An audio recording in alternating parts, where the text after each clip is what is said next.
Hi, it's Micky Dolenz here. You're listening to Inspirado Projecto.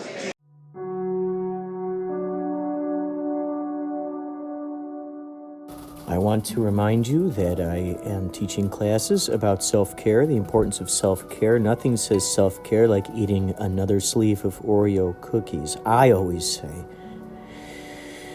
When I'm not talking about self-care, I'm talking about the videos that I'm making about telling people to do self-care. And then when I'm not making videos about telling people about my podcast, about telling people to self-care, then I'm on my podcast talking about my videos where I tell people the importance of self-care. So pop in another stovetop popcorn.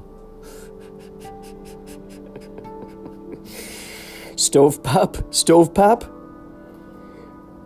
Throw in another stovepop popcorn. Things are gonna get real crazy. Self-care.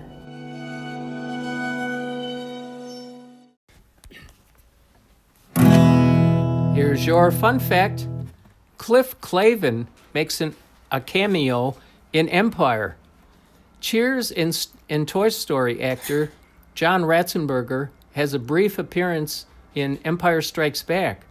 He's the one who tells Han not to go out into the cold to look for Luke. Then he sits down for a beer with Norm. How about that? Stay tuned to Inspirado Projecto for more fun facts.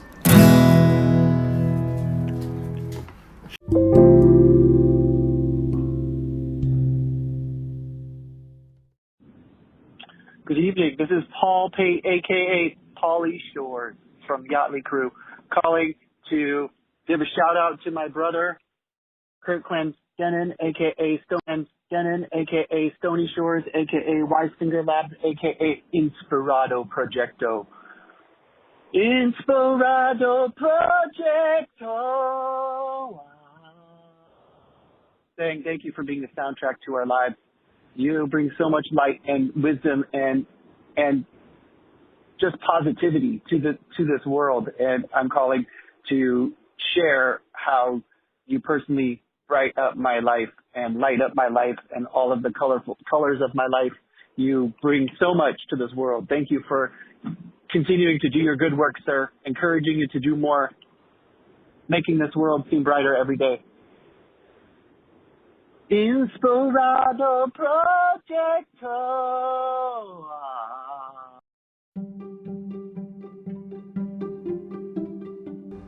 Thank you, my brother. Thank you, my brother.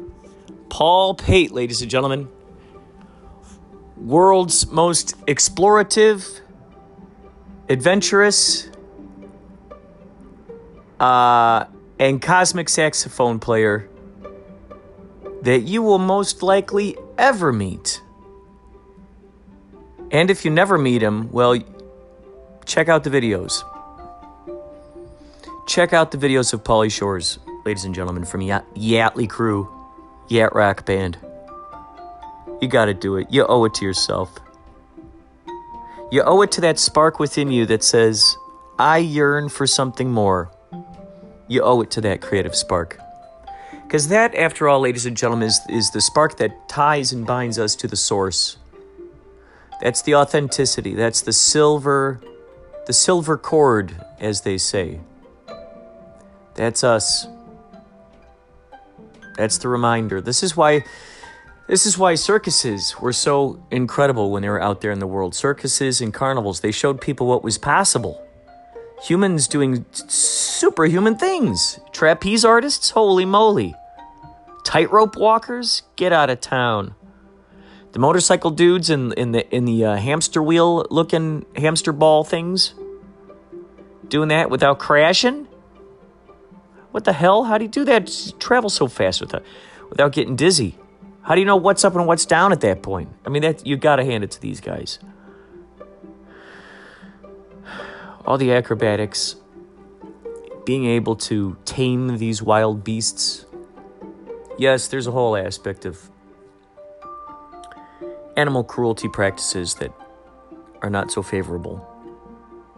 Main point here is these humans would do these things that nobody ever thought was possible before, and it would inspire and open up the throttle. It would shine brightly the spark that just wants to express itself. Wants to express itself. And there's a reason why that spark is not out in the open and evident.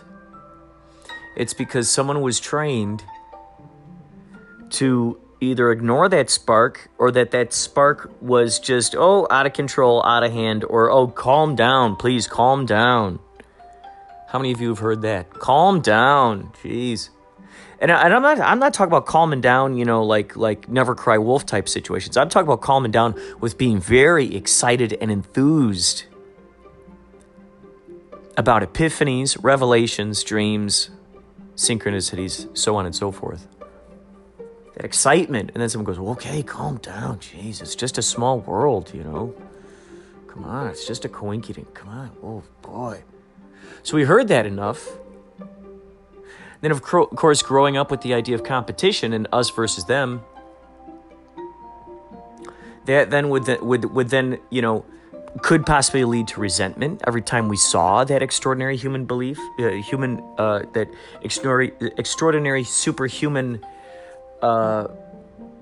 concoction going on before our eyes. That someone could be trained to look at that and go, ugh, that's gross. Because they were told that their ambitions and their desires and their dreams moving forward were gross or silly, or they had their head in the clouds. So when you see Pauly Shores out there climbing among the rafters, standing on people's shoulders, playing the saxophone, balancing his way across the bars. We all know how wet those bars can be, don't we? Pauly's fallen down on probably more occasions than he's actually letting on, because he doesn't want us to worry about him. So he's probably holding back a lot of stories that he hasn't even told us. He's probably only let the most, craziest ones squeak through. But there have been these times where he fell on his hand one time on a bar. Thank God he didn't break it. Another time he jumped off a ledge, broke his heel. Poor guy. Oh, we found a way around it. We found a way around it to get him playing up on stage. We pretended he was a lifeguard. It was great. It was great, man. Yächtley Crëw, October 4th. We'll be playing at the Rubidoux Drive-In. You got to check it out. You got to check it out. It would be great if they let Pauly go out there in the audience. I don't know. We don't know how it'll be. The last one we were at, they didn't let us. Ventura, no, they didn't let us do that there. But there's always that possibility that they can happen. So there's always that possibility. However, in the same token, we don't want to put Pauly in harm's way. We don't want to put him into clouds of possible COVID conundrums. At some point, folks, they will invent a machine. Mark my words. If they could take your temperature on your forehead and they just point a little laser gun at your forehead and they go, okay, your temperature is checked. If they could do that, mark my words. If they can do infrared, ultraviolet,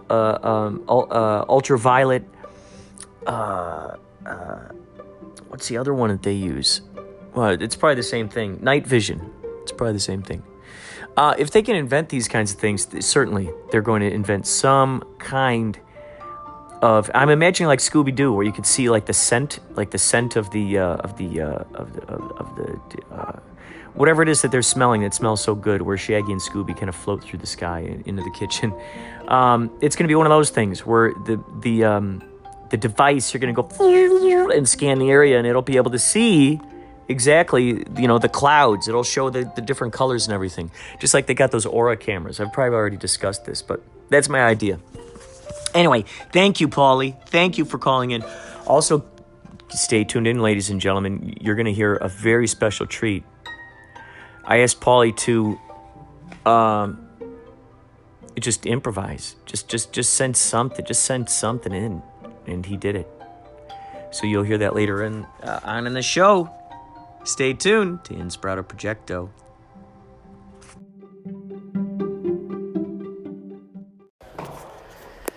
I'm heading out to the pet store to get a new filter for this cat fountain we've got from Micky and Oliver.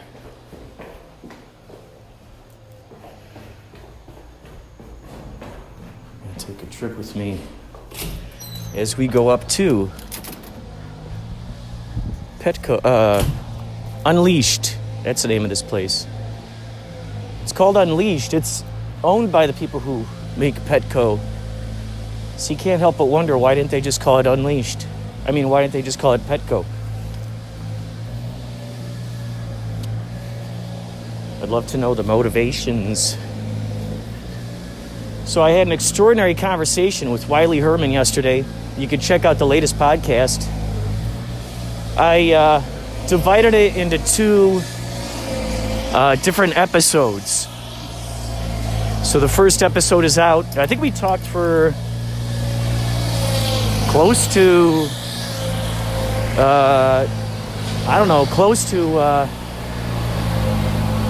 close to a little over an hour. Probably an hour and 20 minutes. Something like that. So,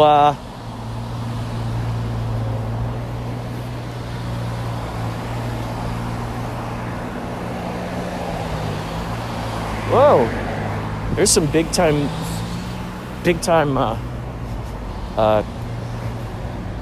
construction going on out here.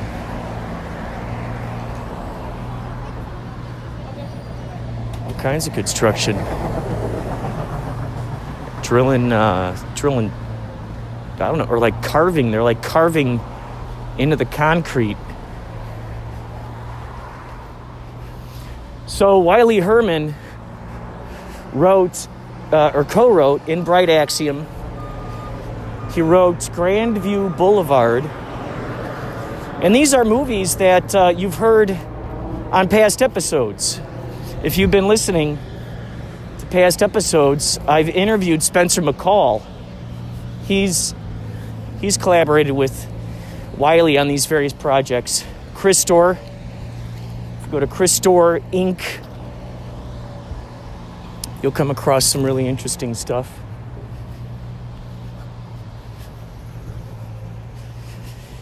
It's just a wealth of information there. This is created by these are what they call ARGs, alternate reality games.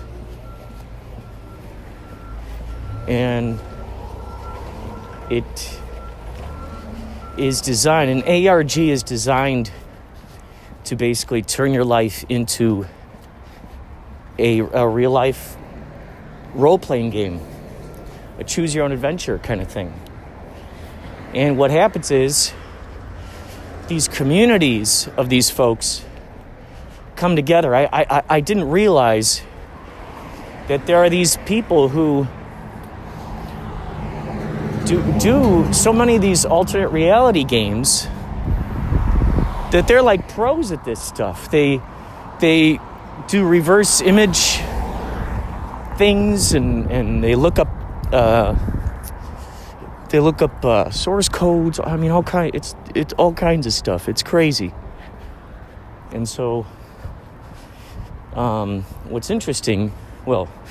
what's equally interesting to the amount of people playing these ARGs is the amount of ARGs that are out there. And the idea of an ARG is that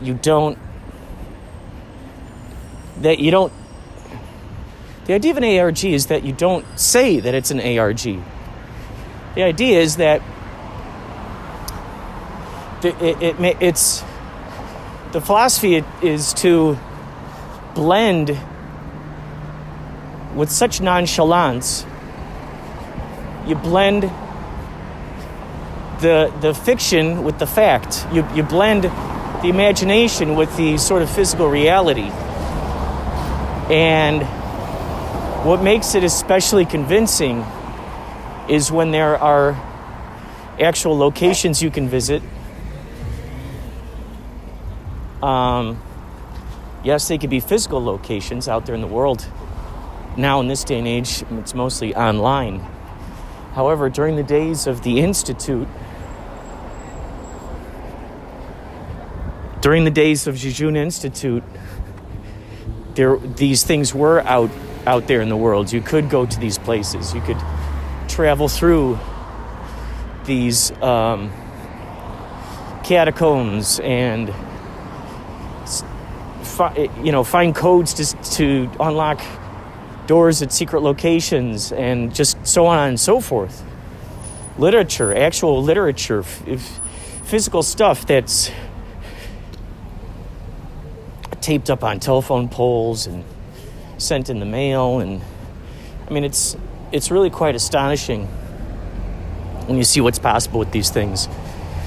The ARG I'm currently, in addition to Chris Store, I'm also playing something you've heard me talk about, Mesmer and Braid. mesmerandbraid.com. Check that out sometime. I'm walking down the street and there's a man at the corner, and he's got like a little stick in his hand and he's swinging it around at a sign, sort of pointing at people, swinging it around. Yeah, it's like, I don't know what he's doing. I don't know if he's doing like some kind of prayer or what. But yeah, he was just swinging his stick around.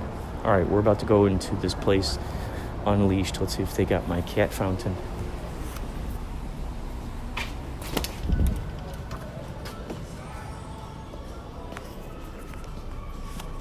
Here we go. We're gonna see if it's here.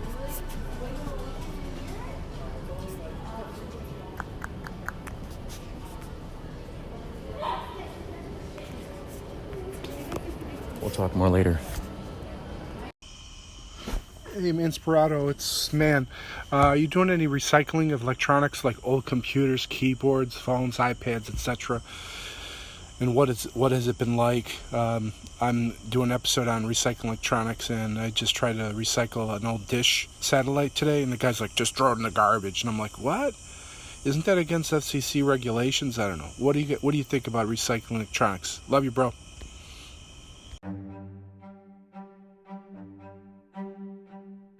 Man behind the machine, thank you so much for such a great question. I can't think of a time that I've actually thrown away my old electronics. I guess I feel paranoid that I haven't got everything off of the phones. I mean, I still got Android phones, my past versions of my iPhones, and the thing is, they still got good cameras on them. You know, they still can work. So my idea is I'm usually thinking about future projects where I'm like, okay, I could use those phones and just shoot like a scene from all these different angles, you know, just hit record all at once. There they are. And there you go. They can still record audio. So you could use those as, you know, let's say if you have lavalier mics, that's a possibility. So I haven't thrown out any phones. Recycled any. You know, I had this idea for a movie a while ago, and I'm sure it's popped up in this day and age, you know. Actually, I saw an example of this in real life years ago. I had this idea. This was back when, before flip phones, I had this idea of someone buying a pre-used phone and finding all of these photos on it and finding and hearing all this audio, and it ends up leading them to some kind of solving some crazy murder or something like that. Leading them down some crazy, dark, strange adventure. And because someone forgot to wipe their phone clean or whatever, and whatever company sold it, you know, maybe they didn't check. But there's sloppiness everywhere. You know, there's sloppiness everywhere. Despite the protocols, despite the rules, the regulations, red tape, yada, yada, yada, words.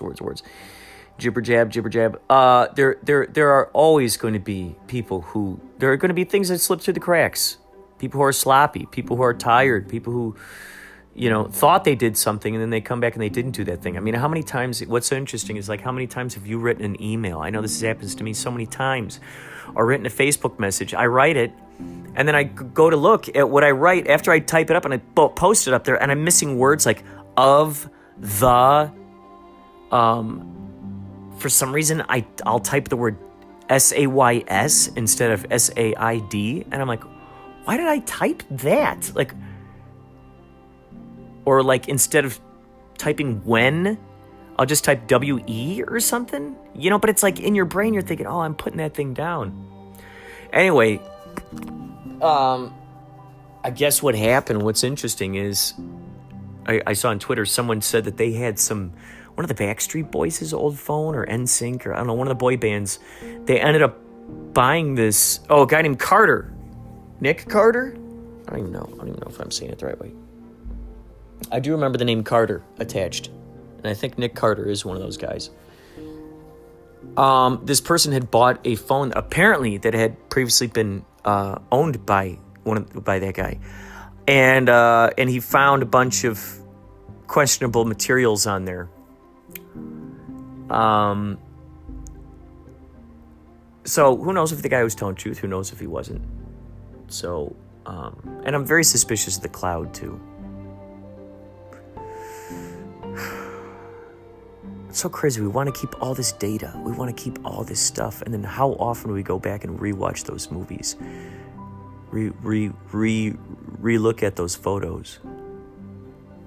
That's why I think it's great that things like Facebook or Instagram, things like that, I mean, aside from the spying stuff, the NSA stuff, aside from all that, it's such a wonderful archive of your life that you've lived. It's showing the world that you lived in, your realities that were manifested.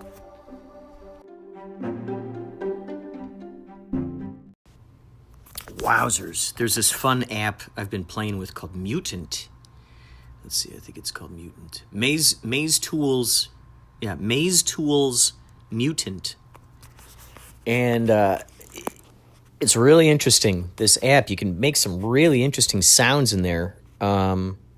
But basically what it's just a pure experimentation. So you really can't get your heart set on a specific sound necessarily, because it kind of keeps it. It keeps looping it over and over. But there's sort of like this, sort of a tetrahedron. I don't know if I'm saying that correctly, but you can spin it around. Okay, so there's bass, synth, strings, percussion, certain envelopes, certain effects, certain weird, interesting modules. Make things go like, like that kind of thing.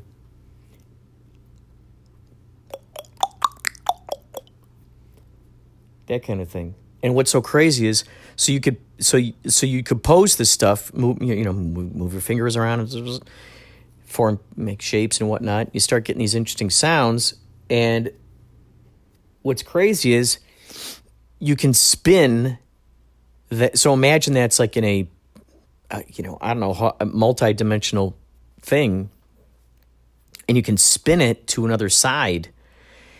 And basically flip it on its side, flip it upside down, and it transcribes the sounds so differently. And then you can go into each one of those, and you can speed those sounds up or slow them down, or it's just a fun sound wave experiment. And so I've been playing with this thing. I'm still trying to figure out how to actually record it and send the bits, or how to go back to what I've recorded and get a hold of them again. I'm trying to figure that out. But I sent a piece to my buddy Lawrence, who I've created some music with in the past on many occasions, actually.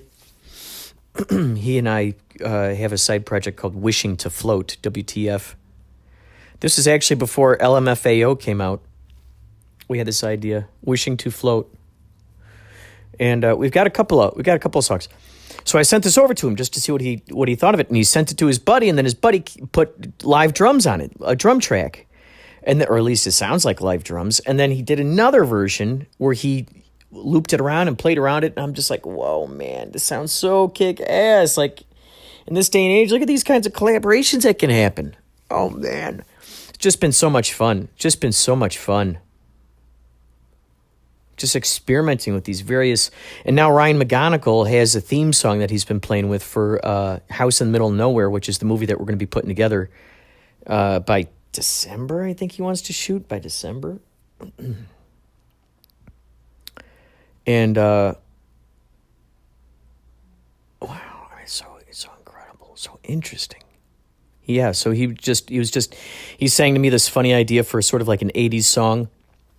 And then I came up with some chords for it. I sent it back to him. He's like, no way. So then he came up with some more. It's kind of like what happens with Lawrence and I. And I just put some sounds underneath it just to see just to play with it. And then sure enough, it's great. Then we start sparking together. We start growing this thing. And so who knows what kind of songs are going to be created. Who knows? He said it's kind of like Flight of the Conchords. I'm imagining so. He has some just great lyrics. So yeah, we've got an 80s sounding song for House in the Middle of Nowhere. Oh my God, I'm so tempted to sing it to you.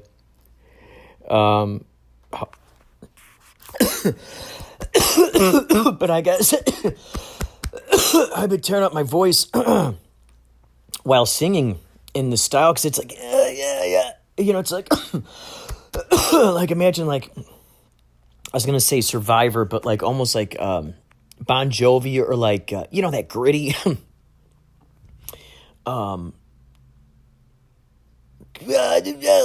know,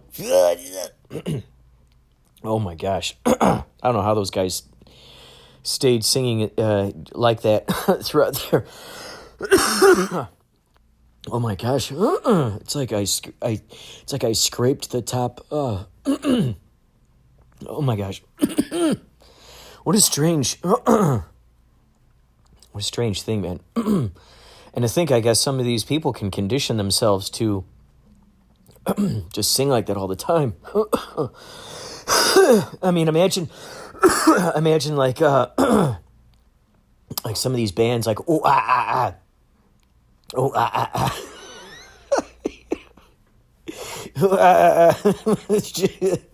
you down with the sickness? Are you down with the sickness? I don't dare try that. Jeez. My voice has PTSD. Jeez. Man alive. Needless to say, it's I don't think I'm going to sing it in that register like that anymore. It hurts, man. It tears it up, man. Because it's like yelling it, and it's like, it's you're pushing. There's got to be a way to sing it where you're just really. Maybe that's the thing. I just got to sing it from the diaphragm more.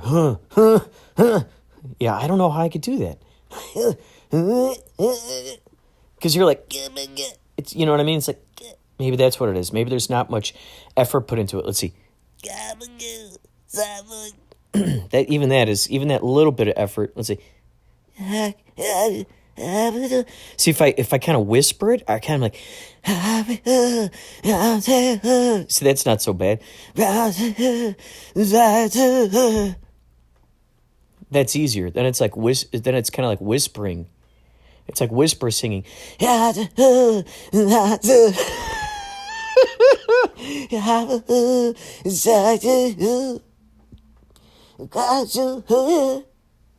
my God.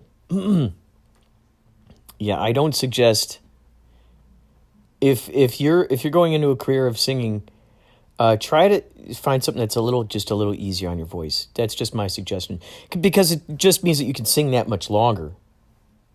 Rod Stewart, I don't know if he intended to sing that way, or like, let's say, for instance, Tom Waits, Louis Armstrong, some of these great voices that got the gravel. Were their voices just that way? I'm putting that in quotes. Were their voices just that way? I don't need to be screaming at you. I don't need to be. Oh, listen. Oh my God, my belly was screaming. Did you hear that? I hope you caught some of that. Wow. That was interesting because it was kind of like a hunger pain and kind of not. It was a weird hunger pain. It was a language. Wouldn't that be interesting? It'll get to the point where you can actually interpret your stomach sounds. You'll be able to go, oh, that just wants some yogurt. You know? Like I noticed the cats, my sister's cats, Marky and Oliver, and Gonzo, God rest his soul, he's my little buddy. Marky and Oliver will have certain, both of them, they have certain, Gonzo too, they would have certain meows for different things. And I know Oliver, he's got a whole bunch of different voices for Jenny. When Jenny comes around, he's got a whole bunch of different voices. And yeah, he's got a whole slew of these kinds of things. And you just don't know, because then you go, okay, here's maybe you want some dry food, so you get some dry food, and they're like, and then they look at it and they look back up at you. They just sit there, man. They just sit there. They're like, reading my mind. I want you. I want you to read my mind. See, if I talk like that, that's okay. I want you to read my mind. That's okay. That's interesting. I want you. That seems to be okay. I'm kind of like going up into my nose for this one. I want you to read my mind. That's definitely kind of up in the... I want you to read my mind. See, that's even better, because I'm not grating on anything. I want you to read my mind. That's kind of, what's his name, Marvin and Martian? I want you to read my mind. Is that how he talked? Hello, Bugs Bunny. No, now we're talking, now that we're kind of like in the Kermit territory, aren't we? Hi, I'm Kermit the Frog. Hello. Hi-ho. Hi-ho. Maybe it's higher. Hi-ho. Hi-ho. I'm Kermit the Frog. Hi, I'm Kermit the Frog. That's kind of... I'm Kermit the Frog. Oh, boy. And I'm Mickey the Mouse. Ho, ho, boy. And I'm Kermit the Frog. And you are Mickey the Mouse. Oh, boy. Oh, boy. Hi, Kermit Frog. I'm Mickey Mouse. Are you a Mouseketeer, too? I am Kermit the Frog. Just like he is Bozo the Clown. I'm Bozo the Clown. Oh, boy. And I'm Mickey the Mouse. Oh, boy. I'd like some cheese, please. Here I am, Mickey Mouse. Are you a Mouseketeer, too? Hey, Fozzie. Yeah, Kermie. Wait, no, that kind of sounds like... Yeah, Kermie. Wait, who's that sound like? That's like... Hi, Fozzie. Hi, Fozzie. I'm Kermit the Frog. Kermit the Frog here. Kermit the Frog here. Hello, I'm Kermit the Frog. Fozzie Bear's like, Waka, waka, waka. Hi, Kermit. Waka, waka, waka. Some people call me Sasquatch, but I'm just Fozzie the Bear. Waka, waka, waka. Are you taking a long walk, Fozzie? No, actually, I don't like walking. That's just like something I like to say. Waka, waka, waka.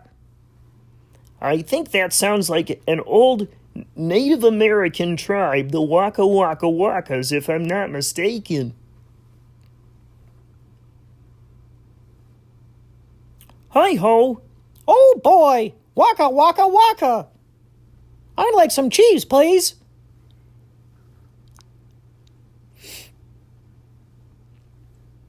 Hey, Kermie. Have you seen Chewbacca? Chewbacca? Yeah, we're owned by the same company, you know. Muppets at Disney? Oh, that's right, Fozzie. You know, I was just thinking with Happy Days, they could totally do a parody of Happy Days, and then Fozzie the Bear plays Fonzie. There's got to be something out there. There's got to be some kind of thing. Fozzie the Fonz. Hey, Hey, waka, waka, waka. Hey. Hey.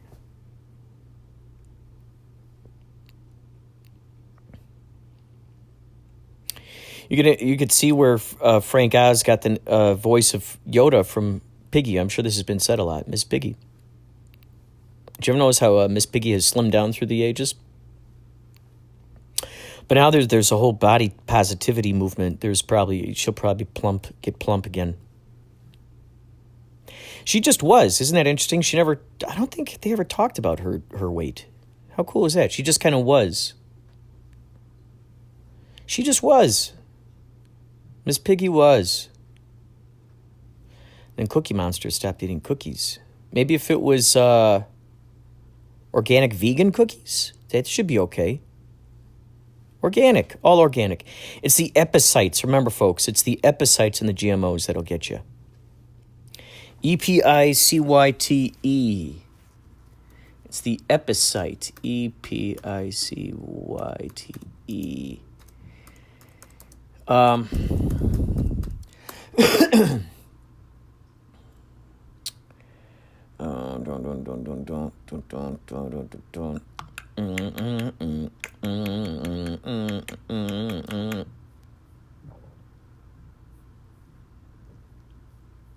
Epicyte. I believe that's the name of it. Yes. Epicin? Was it Epicin? Epicyte.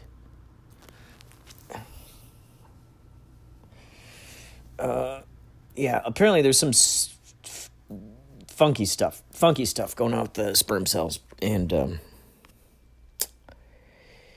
epicytes hiding in your GMOs. But if you're a Muppet, you don't have to worry about that. Oh boy, I'm a Muppet too. I'm Mickey the Mouse. And I'm Kermit Frog. And I'm Fozzie Bear. Fozzie the Bear. Fozzie Bear. Fozzie Bear. The Fozzie. And I'm the Fozzie Bear. Oh boy, and I'm the Mickey Mouse. And I'm the Frog Kermit. I'm the Frog of Kermit. Oh boy, then I'm the Mouse of Mickey. Waka, waka, waka. Then I'm the Fozzie of Bear. Oh boy, then I'm Mouse of the Mickey. Oh boy. Here I am, Mickey Mouse. Then I'm Frog of the Kermit of Kermit the. Oh boy, that's a wonderful laugh. Right, Fozzie?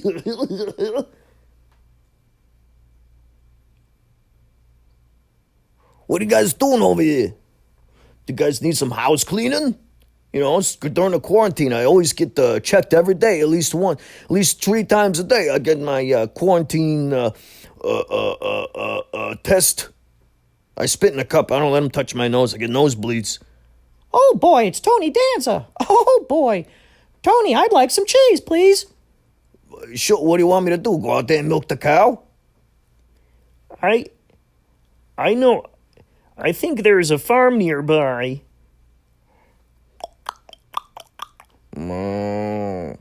Okay, so how do I do this? You want me to milk the cow? Oh, boy. I'd like some cheese, please. Okay, Tony. Have at it. Wow, look at that. Look what I'm doing. I'm putting some milk in that bucket over there. Oh, boy. Glug, glug, glug, glug. That was good. I thought you wanted cheese. Cheese is made from milk, so, that's good. All right, well, it's up to you, Oh, yeah, good girl, good girl. Hey, this cow is really cool. Let's go for a ride. Boy, it's been 3 hours and we've only traveled 22 feet. Something tells me that this cow is not used to people riding on its back. Oh, boy. Let's hop off. That's a great idea. You boys need help off of there? You're kind of short. Hey, watch who you're trying to insult, bub. I resemble that comment. Oh, boy. I do, too. Hey, did you guys know I can ride a bike? Oh, boy. I just so happen to have a tandem bike in my backpack. Yeah, let me get this out of here. Oh, look at that. It's for 3 people. 1, 2, 3. All right, goodbye, old girl. Oh, boy, off we go. And into the country, our 3 travelers pedaled their way across the meadows, through the fields, over the mountains, around the ponds, stopping for a bite to eat at the local Wendy's, and then back on their bicycle, across the lands, over the meadows, upon the sidewalks, to the place that they really wanted to end up at, which was...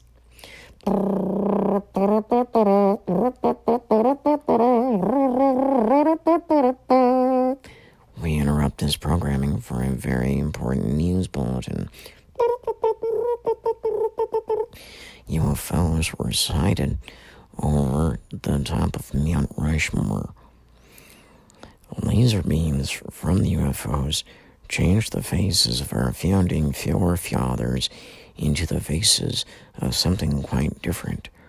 Ron Findelstein is on the scene. Ron Findelstein, tell us, what is going on out there? Hello? Oh, I'm on. Well, if you can hear the sounds behind me, that's the sound of rock being chiseled away, sculpted, like it's sculpted clay, from large cannon-sized laser beams emanating from these unidentified flying objects. I would identify them as spaceships, so for me, they're UFOs. Okay, and what are they carving into those faces? One of those faces is E.T., the extraterrestrial. Okay, makes sense. Another face is... No, that's... Yes, go ahead. That's the face of Orson Welles. Okay, makes sense. Wow, I can't believe what I'm watching here. Okay, why don't you tell us and the at-home viewers what you're seeing out there? This is astounding. Okay, please don't keep us in suspense here. We're chomping at the bit for any information you've got out there. Remember, this is once in a lifetime thing that anyone here in America has ever heard of or seen of before. For Christ's sakes, what's the next face? I'd say watch your mouth, sir. Back to you in the studio. Well, that was rude. He didn't tell us what the other faces were. Since we didn't have a video on that, we weren't able to confirm. Let me regrammaticize that. Since we didn't have visuals, we can neither confirm nor deny what he saw out there. So remember, it's probably just weather balloons up there. Probably just a bunch of weather balloons. And, I mean, come on, what are you gonna do? What are you gonna, oh, no, okay, he's putting on the feet again. Okay, I've decided to tell you what else is being carved into the face of this Mount Rushmore. Thank you very much. We very much appreciate. Are you gonna stop talking, or can you let me tell you? Yes. The next face is, no surprise, Yoda from Star Wars. Yoda from Star Wars. Wonderful, wonderful. So that again is E.T. That again is E.T., Yoda, Orson Welles. Yes, and yes, and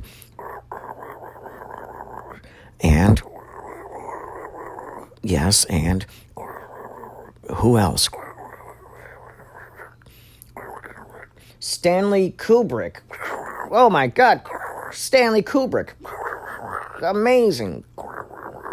Incredible. And, no way, can that be Jimi Hendrix? Jimi Hendrix. Can you believe it? It makes sense.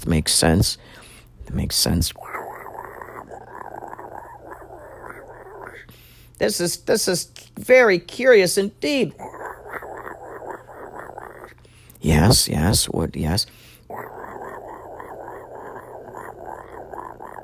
Yes, please don't keep us in suspense. I think I'll just leave the mystery to you. Back to you in the studio. Oh, jeez. What the heck? He's teasing us. He's telling us. This concludes our broadcast. Back to our regular programming.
These fires out here,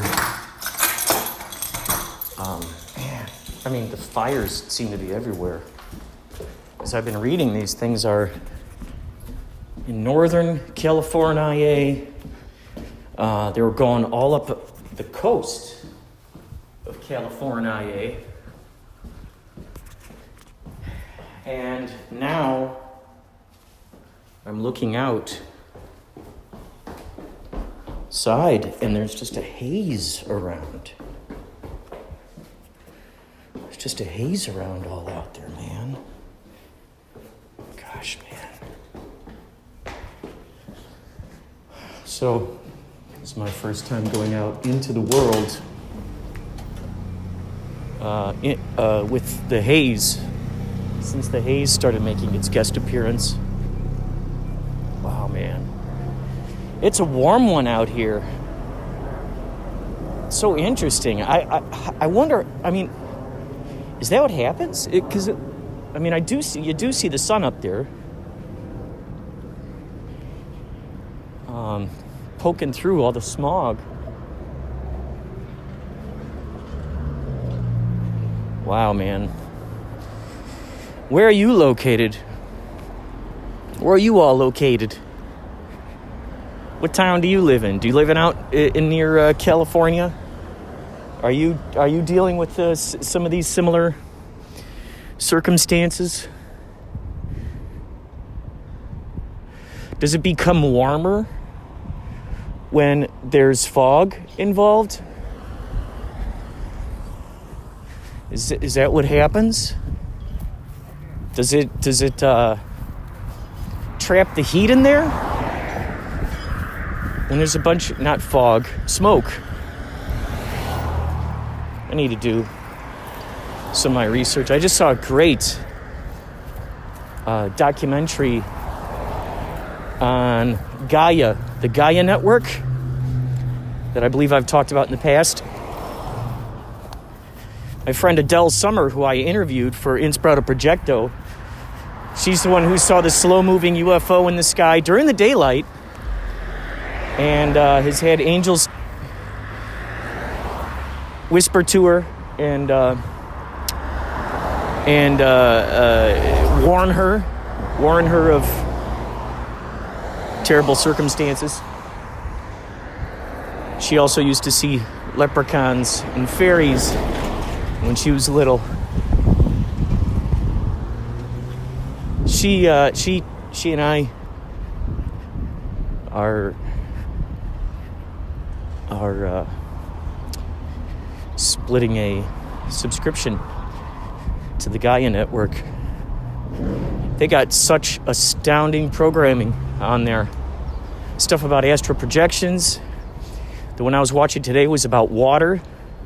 I saw pieces of, because they're talking about the intelligence of water and how water holds a consciousness, and the ways in which it affects the populace.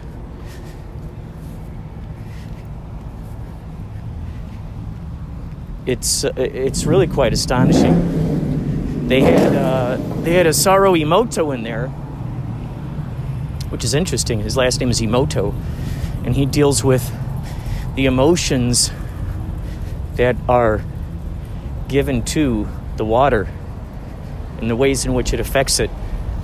Many of you have probably seen the movie The Secret, or even the movie What the Bleep Do We Know? These are some great movies that help describe the nature of the universe, how we connect to it. It's just amazing. And Emoto is in, I believe he's in What the Bleep Do We Know? But he's also in this documentary where he does those experiments, which I'm sure you've heard about, but it's worth repeating, because maybe you haven't heard about it. They're experiments with water that if you give specific sentiments to it, if you yell at water, you go, I hate you. They've found under the microscopes, when they look at those water crystals, they're all jagged and messed up. But something like, I love you, I appreciate you, things like that, the water crystals come out just beautiful, astonishing. When they play hard rock for the water, it comes out all jagged. When they play Mozart, the water crystals are once again just very beautiful. Just astonishing. And there was experiments they did with rice too, where Emoto had 3 jars of cooked rice. One of the jars, he said, I love you. The next jar, he said, I hate you, or something like that. And the third jar, he just ignored. And he found that the one jar started fermenting, and the one he said, I love you to, started fermenting and smelling very sweet. The middle one that he was throwing negativity at was not doing good at all. And then the last one, which he completely just ignored, that one started rotting, growing all this moss, just rotting. And it was astonishing when you see something like that, where if we take that into the that symbol and we use that with humans, same thing will happen with humans. I mean, if you ignore people, it's almost like getting negative comments is better. Getting negativity coming your way, is actually better than being ignored. How interesting is that? Because it seems like the negativity, at least there's attention involved. It's very interesting when you think about it. And look him up. Look him up online. You can see these water crystals. Isaru, Esaru, Emoto. Or is it Musaru? Emoto. Look up Emoto. Look up Emoto water crystals. And you will see some astonishing situations. So the idea is if that kind of behavior happens within one little water crystal,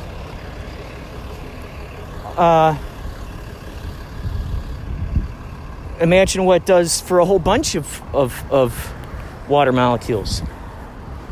And knowing that our bodies are, made of lots of water, imagine what kind of feelings, thoughts, attitudes we are putting into our body, and then eventually emotes out there into the rest of the world. It's so intriguing. They were finding in these certain regions of the world where there are natural spring waters, where they're just this untouched by human human interactions. It was just this purest, most vibrant water. And when people would drink this, their energy levels would go up. Just astonishing. One of the big things to keep a lookout for is alkaline. Water with alkaline. The thing that helps cancer survive so well is acidic foods. Anything that's acid-based, that helps the cancer thrive. So if you drink and eat alkaline type foods and liquids, that alkaline helps raise your pH balance. And it's like starving. It'll starve the cancer. It'll starve the bad stuff. Check this out. You've got to, it'll explode your brain. I'm merely paraphrasing here. But holy moly. Do some deep diving into that, your head will explode. You're going to look at water in a completely different way. You're going to definitely look at tap water in a whole different way.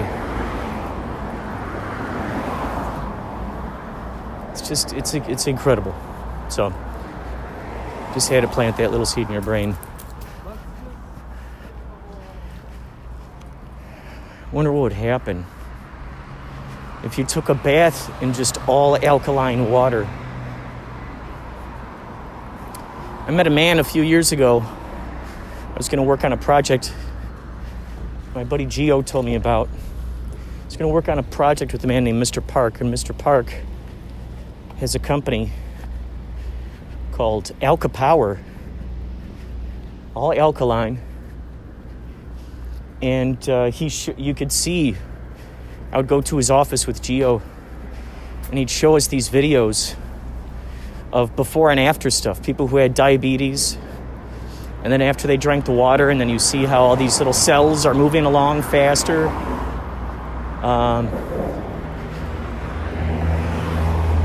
Cancer, all kinds of stuff. And what's interesting is, even if you heal people with herbs and just natural solutions, you get in trouble if you say, hey, guess what, this helps get rid of cancer. You get in big trouble for doing that. My buddy Lawrence, the nutritionist, he said they would help cure people of all kinds of things. And cancer, HIV, all kinds of things.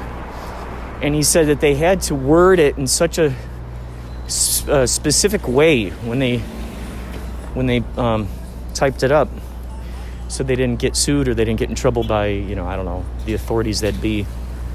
But they'd have to say, yes, this person, when they arrived here, they had cancer, and after these visits, they no longer had cancer, but they weren't allowed to say that their methods, I don't know, they had to do it. They had to do a very special, word it in a very special way. Anyway, I'm here at my destination. We'll talk more later. Thanks for listening to Inspirado Projecto. This is Strauss, the Woodsman, and you're listening to Inspirado Projecto.